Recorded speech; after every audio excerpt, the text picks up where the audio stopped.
नकाब हटी और वो नेतन्याहू तो नहीं थे, लेकिन जाहिर सी बात है कि हम शक्ल का इस्तेमाल किया जा रहा है। इस पे भी बात करेंगे। जनाब फजील अहमद साहब हमारे साथ अटैच हो चुके हैं, बहुत बहुत शुक्रगुजार हैं उनके। बहुत बहुत शुक्रिया आपकी आमद के लिए।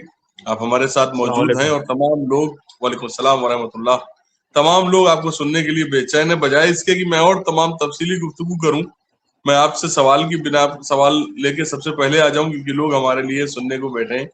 बहरहाल फजील साहब, सबसे पहले बात कर लें, तमाम नाजरीन आपको सुनना चाह रहे हैं। उसमें सबसे बड़ा सवाल यह है कि बताया जा रहा है कि ईरान की जो मिसाइल की ताकत है वो 10 गुना ज्यादा बढ़ गई है इस वक्त। इसके पीछे क्या नॉर्थ कोरिया का हाथ है या फिर किसी और वजह से आप कहना चाहेंगे? देखिए, एक तो रॉ मटेरियल्स चाइना पूरी तरह देता है ईरान को। 250 जी मिसाइल्स डेली फायर होती है, छोटी बड़ी जी मिला करके जी जी 250 मिसाइल डेली फायर होती है। तो जाहिर सी बात है कि फायर करते रहेंगे और बनाएंगे नहीं तो फिर स्टॉक खत्म हो जाएगा। तो 250 मिसाइल फायर हो रही है, उसके बावजूद भी मिसाइल बन के तैयार हो जा रही है। हम्म और करीब करीब 100 से ज्यादा ड्रोन डेली बन जाते हैं। तो ये चाइना, और देखिए इस पूरे घटना में कोई इनकार नहीं कर सकता कि चाइना की मदद नहीं है और रूस की मदद नहीं है और नॉर्थ कोरिया की मदद नहीं है। यहाँ ही नहीं, यूक्रेन युद्ध में भी ये लोग मिलके लड़े। ईरान साथ था, उसके चाइना साथ था और नॉर्थ कोरिया साथ। आप 20-22 देशों से रूस अकेला लड़ रहा है यूक्रेन के अंदर। तो सोचिए कि वो अकेले नहीं लड़ रहे हैं, वो उसके शाही ड्रोन जो थे, ईरान के जो ड्रोन थे, उन्होंने बहुत तबाही मचाई यूक्रेन के अंदर। उसके बाद तो हवा का रुख ही बदल गया, लड़ाई का तरीका ही बदल गया। इसलिए इस पूरे ईरान की घटना में हम चाइना को मान सकते हैं कि चाइना का जहाज आज भी 2-3 जहाज डेली जाता है सामान लेकर के। मिसाइल, देखिए मिसाइल लेके जाना आसान काम नहीं होता है, क्योंकि रास्ते में बहुत निगरानी होती है। तो रॉ मटेरियल्स के कुछ पार्ट्स अलग अलग तरीके से लेके जाया जाता है, ताकि कोई पता ना चले कि ये मिसाइल का सामान है। जब पूरी मिसाइल असेंबल्ड हो जाती है तो उसको ले आकर के ट्रांसपोर्ट करना, लॉजिस्टिक करना बहुत मुश्किल हो जाएगा, क्योंकि फिर अगर वो पकड़ गई रास्ते में, तमाम अमेरिका की वारशिप लगी हुई है, सब कुछ है, तो दुनिया को दिखाने को हो जाएगा कि साहब देखिए ये लोग मिसाइल भेज रहे हैं। तो हर चीज की डिप्लोमेसी है, दुनिया एक मंच पे बैठी हुई है, तो कोई किसी को जानता सब है अंदर से, लेकिन कह तब सकता है जब उसके पास कोई प्रूफ हो। तो चाइना जो भी मदद कर रहा है वो पार्ट्स देता है, असेंबल ईरान के अंदर होती है। यहाँ तक कि जो लेबनान जो मिसाइल यूज कर रहा है उसका भी पार्ट्स ईरान से जाता है और लेबनान में वो असेंबल्ड होता है।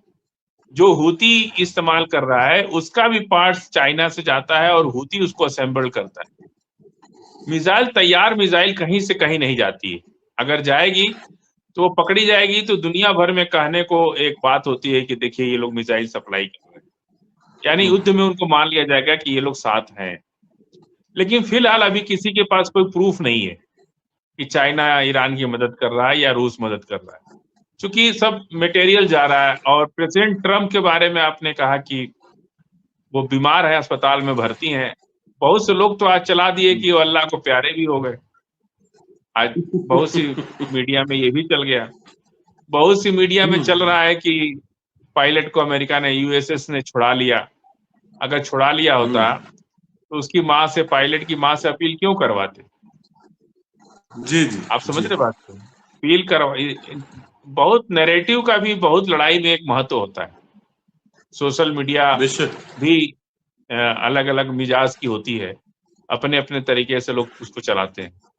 और पायलट को, अगर पायलट को खोजने तो 4 जहाज खो दिया जी हम जी यूएसएस में, और उनकी माँ से अपील करवाया कि भाई हमारे बेटे को छोड़ दो। तो ईरान ने कहा कि आपका बेटा आपके पास से ज्यादा हमारे पास सुरक्षित है, उसको कुछ नहीं होगा। तो अगर हो गया होता है तो अब पूरे दुनिया में जो वेस्टर्न मीडिया है, ऐसे छुड़ा लिया, वैसे छुड़ा लिया, ये डिवाइस पकड़ लिया, वो डिवाइस पकड़ लिया, पता ही नहीं चल रहा था कि कहाँ है। उसको उठाने के लिए 2 एमहॉक जहाज और 2 जहाज और खत्म हो गए।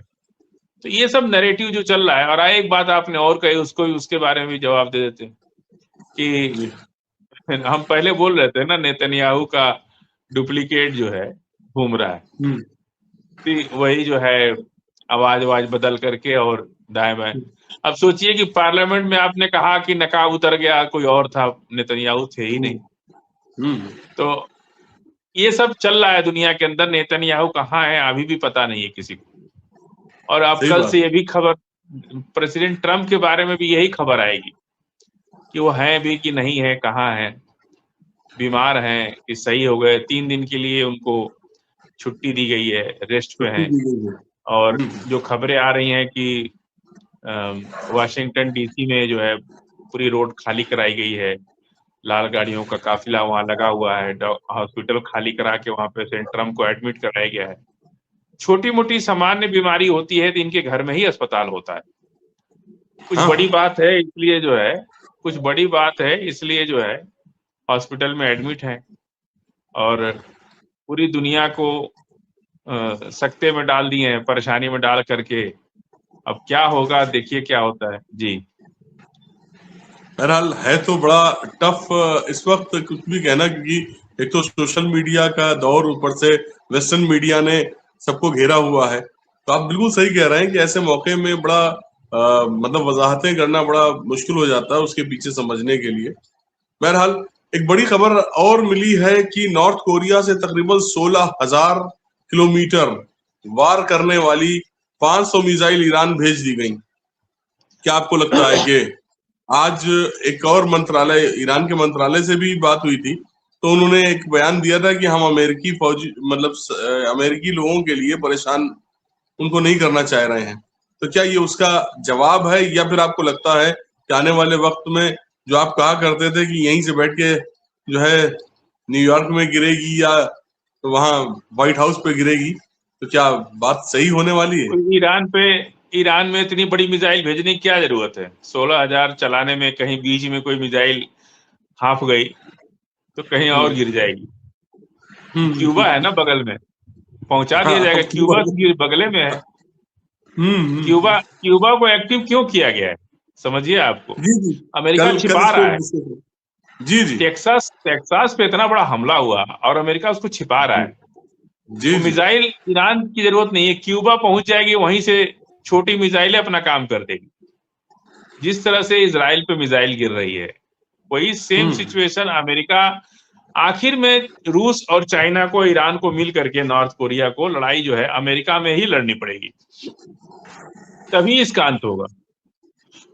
कभी भी आज तक, चाहे फर्स्ट वर्ल्ड वार हो, सेकेंड वर्ल्ड वार हो, लड़ाई यूएसएसआर की तरफ हुई। जिस दिन ये लड़ाई का रुख अमेरिका की तरफ घूम गया, फैसला तभी हो जाएगा, दुनिया तभी इस आतंकवाद से मुक्त होगी। इस जंग से, जंग जैसे माहौल से दुनिया को मुक्त करना जरूरी है।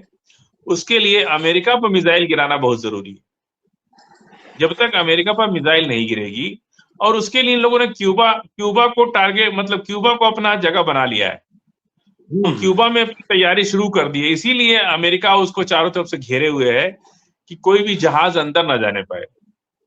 लेकिन किसी की स्वायत्तता को तो नहीं रोक सकते ना आप भाई। हमको अपने घर में जाने भी नहीं देंगे क्या? ये तो नहीं हो सकता है।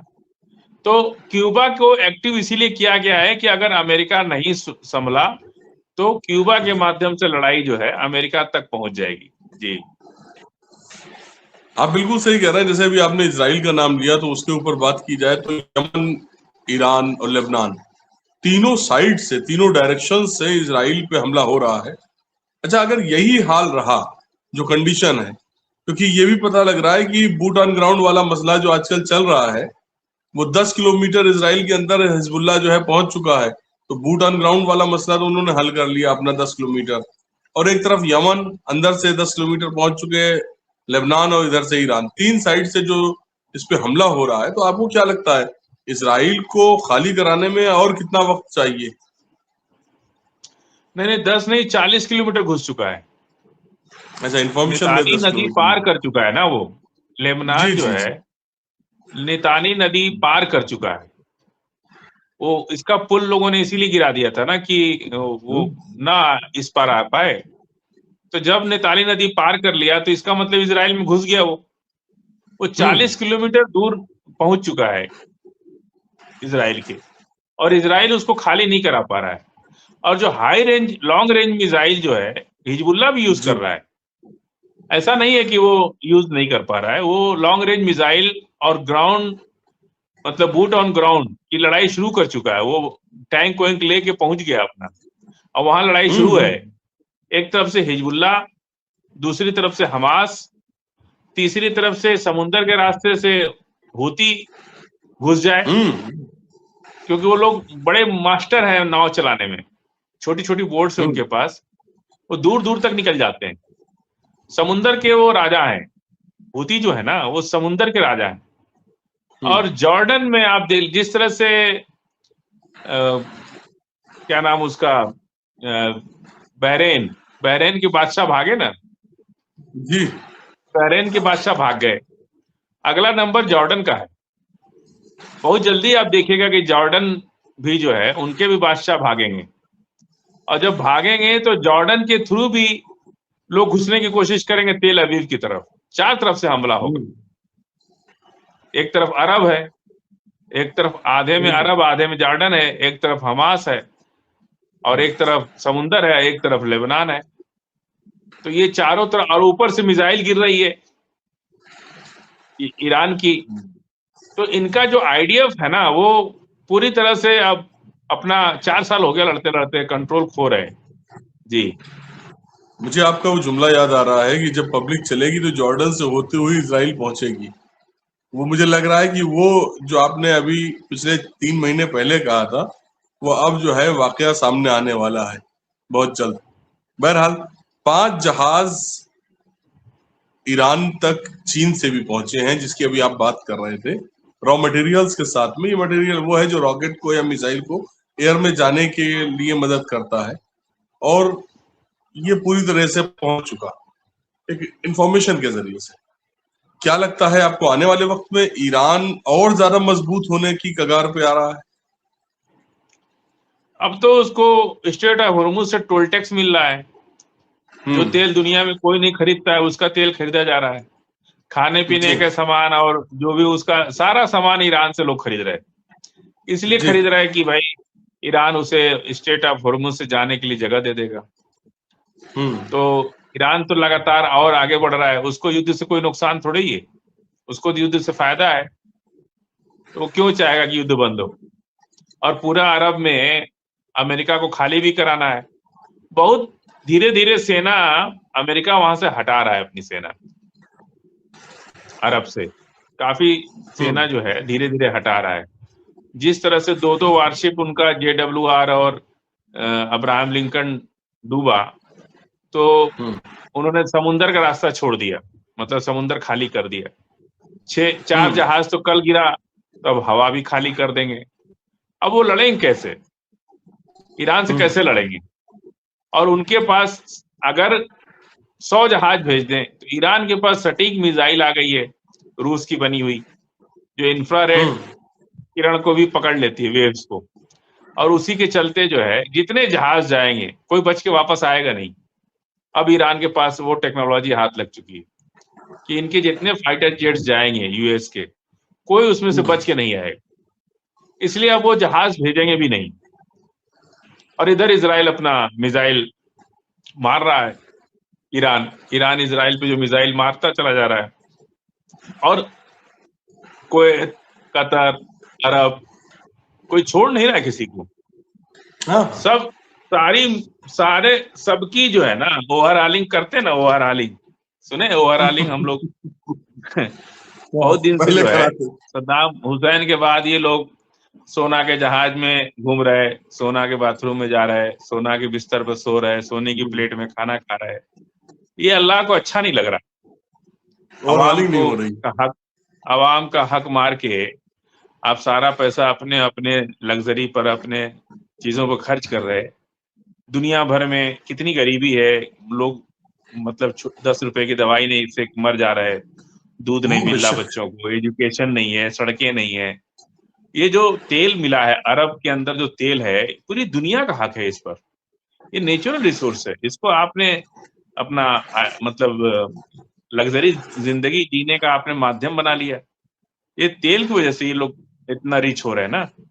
तो आप पूरी दुनिया में किसी की मदद नहीं करते, कोई भुखमरी हो जाए, कोई बीमारी आ जाए, 1 रुपए की, यहाँ तक कि फिलिस्तीन में 1 पैकेट खाना नहीं दिया अरब, जॉर्डन, 1 पैकेट, जबकि पैसे की कमी नहीं है, सिर्फ अमेरिका से डर के मारे नहीं दे रहे थे।